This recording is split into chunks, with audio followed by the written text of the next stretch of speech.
A voice can fill a stadium, but every once in a while, the person behind that voice fills something bigger. A space in the lives of other musicians.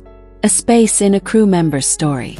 A space in a fan's worst week, when a song is the only thing that makes sense. That's why this loss hit different. Because when news broke that 3 Doors Down frontman Brad Arnold had died at just 47 after a battle with stage 4 kidney cancer, the tributes didn't sound like industry politeness. They sounded like people losing someone real. And the most striking part, over and over, the same message keeps rising to the surface. Brad wasn't just a singer people admired. He was the guy who showed up, the guy who checked in, the guy who treated people like they mattered, even when he had every excuse not to. The details are heartbreaking in their simplicity. Brad announced his diagnosis in 2025, stage 4 kidney cancer, with metastasis to the lungs.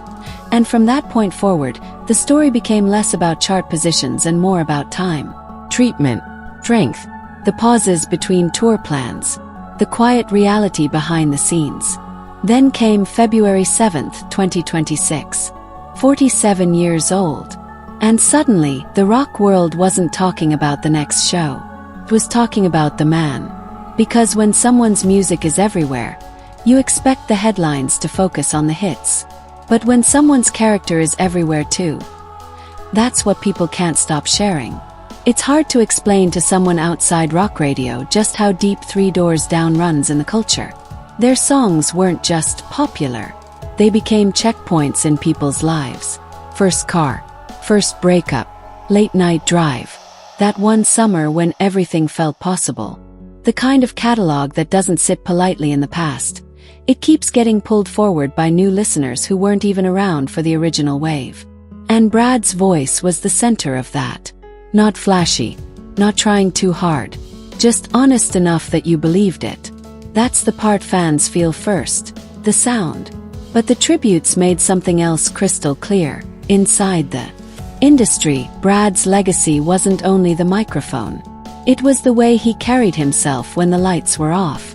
A lot of the most emotional messages keep circling back to the same era. The early 2000s, when younger bands were stepping into the machine for the first time. People loved to romanticize that time. But it could be brutal if you didn't have guidance.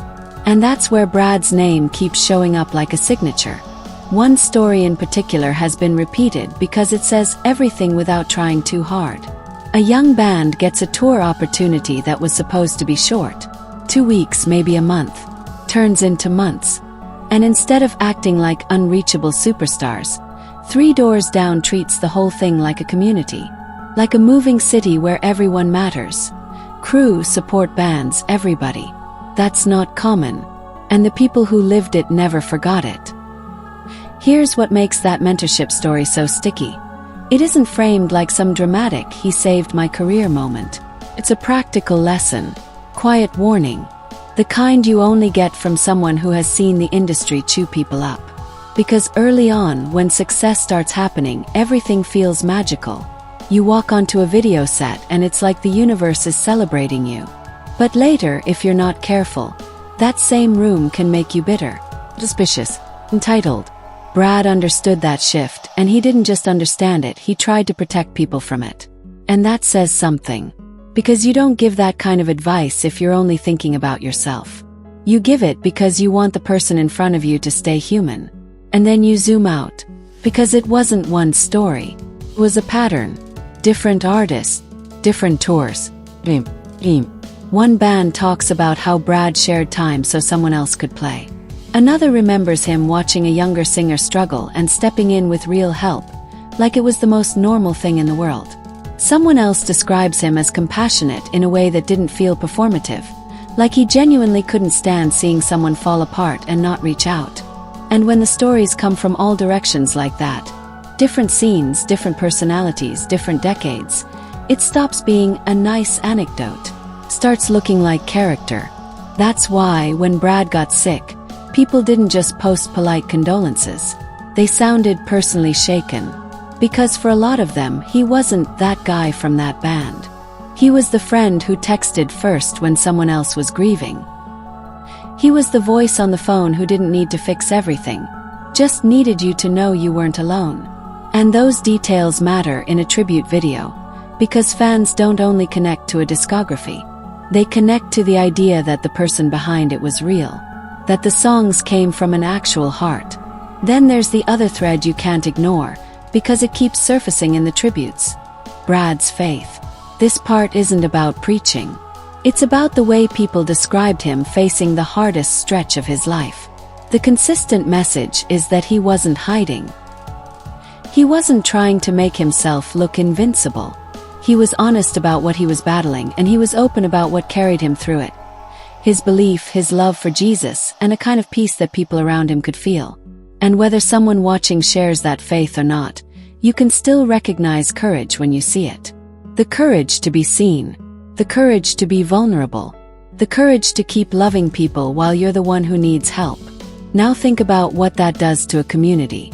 Rock music is full of loud personalities, big opinions, rivalry, energy, ego.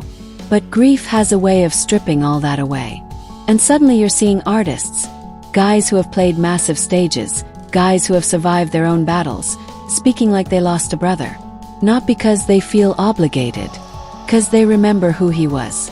They remember the smile, the "thank you, my friends" energy, the way he treated people like they were part of the same story, not just background characters in his. And if you're watching this as a fan, that's the moment the story shifts. Because it tells you something important. You weren't imagining it. That warmth you heard in the songs, that wasn't an act.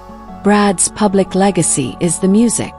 But his private legacy, the part you only learn through moments like this, is that he made other people better. Better leaders, better headliners, better human beings on the road. That might be the rarest legacy in this whole industry. So what happens now? The easiest thing is to let this become a headline that fades into the scroll. But you can feel it already. People don't want that.